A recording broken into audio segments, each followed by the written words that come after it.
ఇప్పటికే ఏదైతే మున్సిపల్ ఎన్నికలకు సంబంధించినటువంటి ప్రధానంగా 7 గంటల నుంచి 5 గంటల వరకు ప్రధానంగా ఎన్నికల అంటే పోలింగ్ కేంద్రాల్లో ఇప్పటికే ఉదయం నుంచి 7 గంటల నుంచి ఓటర్లు తమ ఓటు హక్కుని వినియోగించుకుంటున్నారు.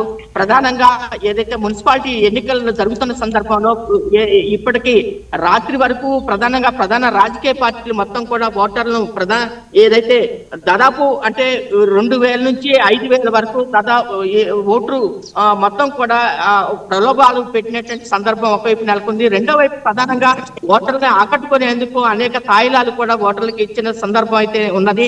అయితే ఇక్కడ ప్రధాన రాజకీయ పార్టీలు ఏదైతే ఉన్నాయో ఏదైతే కాంగ్రెస్ పార్టీ కానీ అట్లాగే ప్రధాన ప్రతిపక్షమైనటువంటి టీఆర్ఎస్ పార్టీ ప్రతి విమర్శలతోటి మొత్తం కూడా పురపాలక ఎన్నికలలో ఒక పెద్ద ఎత్తున విమర్శలు చేసుకున్న సందర్భం ఉంది. ప్రధానంగా ఖమ్మం జిల్లాలో ఉన్నటువంటి ఉమ్మడి జిల్లాలో ఉన్నటువంటి మాజీ టీఆర్ఎస్ పార్టీ నుంచి మాజీ మంత్రి పువ్వాడ అజయ్ కుమార్, అట్లాగే రాజ్యసభ సభ్యులు వజ్రాజు రవిచంద్ర, అట్లాగే ఎమ్మెల్సీ తాత మధుసూదన్, వీరితో పాటు నామా నాగేశ్వరరావు మాజీ పార్లమెంట్ సభ్యులు వీరు టీఆర్ఎస్ పార్టీ అభ్యర్థులను గెలిపించాలని మొత్తం ఖమ్మం ఉమ్మడి జిల్లా విస్తృత ప్రచారం నిర్వహించారు.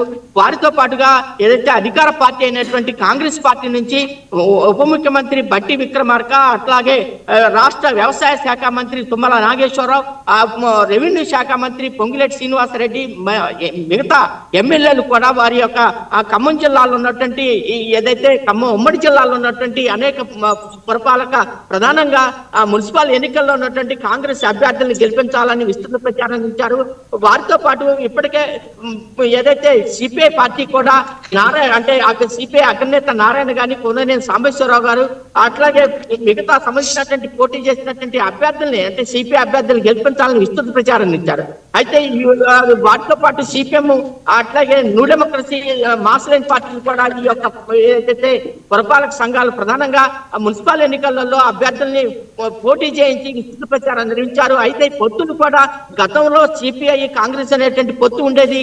గత ఎన్నికలలో సర్పంచ్ కానీ అట్లాగే అసెంబ్లీ ఎన్నికల్లో ఉండేది. కానీ ఈసారి మాత్రానికి ఎవరికి వారే పోటీ చేయడంతో ఒక ఆసక్తికర అంటే పరిస్థితి నెలకొని ఉన్నది. ప్రధానంగా టిఆర్ఎస్ అట్లాగే సిపిఎం పార్టీ కలిసి పోటీ చేయడంతో అట్లాగే మెజార్టీ గతంలో సర్పంచ్ ఎన్నికల్లో ఒక బలమైనటువంటి స్థానాలు గెలుచుకోవడం జరిగింది. ఏదైనప్పటికీ కూడా ఖమ్మం జిల్లాలో పొత్తులు ఎవరికి వారే పొత్తులు లేకుండా పోటీ చేయడంతో ఓటరు తమ యొక్క ఎవరికి వేయాలనేటువంటి ఆసక్తి అయితే నెలకొంది. అయితే ఇప్పటికే రాజకీయ పార్టీలు ప్రలోభాలకు ఒకవైపు ఉంటే రెండో వైపు ఓటరు తను ఎటు చేయాలనేటువంటిది ప్రధానంగా ఏదైతే ఇప్పుడున్నటువంటి పరిస్థితులలో ఓటర్ తమ ఓటర్కు వినియోగించుకోవడం కోసం పెద్ద ఎత్తున ప్రచారం అంటే విస్తృత ప్రచారం నిర్వహించిన సందర్భంలో ఈ రోజు ఓటరు ఎటువైపు తన ఓటు హక్కు వినియోగించుకుంటున్నాడు, అట్లాగే రాజకీయ పార్టీల భవిష్యత్తు ఏంది, భౌతవ్యం ఏంది అనేది తేలుతున్నది.